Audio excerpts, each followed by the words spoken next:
Hello everyone. Today I'm gonna talk about Fermi-Dirac distribution and degenerate semiconductor. First, Fermi-Dirac distribution means that uh, we called it EF. It means energy with a 50% probability of electron presence.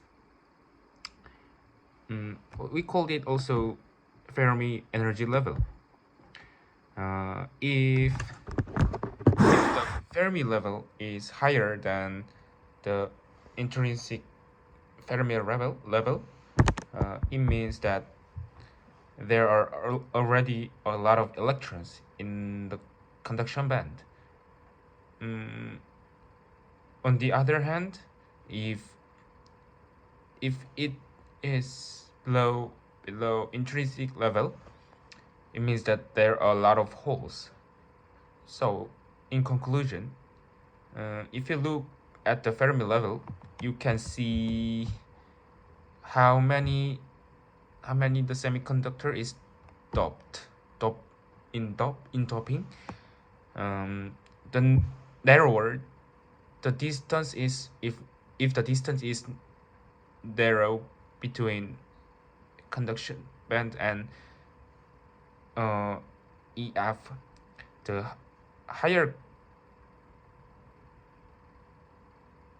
the carrier concentration, the narrower the distance between EF and valence band. Fermi-Dirac distribution can be obtained using the equation respectively for electron and hole.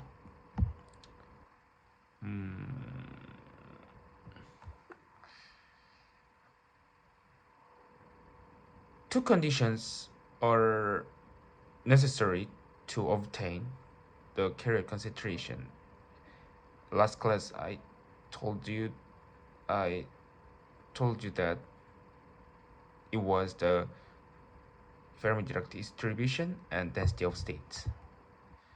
If you multiply those two things, you can find the carrier concentration that you can have at a specific energy level. When you multiply those of two, it's drawn in the same graph. We call the Boltzmann tail.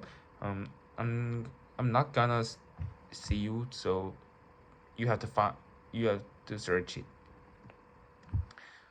The concentration of electrons is integrated from the conduction band level to infinity. And also the concentration of the hole can be obtained by integrating from the valence band level to infinity. So the concentration of the intrinsic carrier can be obtained according to the mass action law.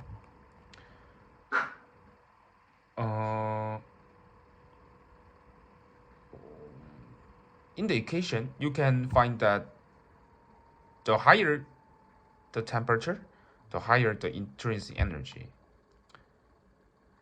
Is the end of the Fermi-Dirac distribution, and I'm gonna talk about non, degenerate semiconductor.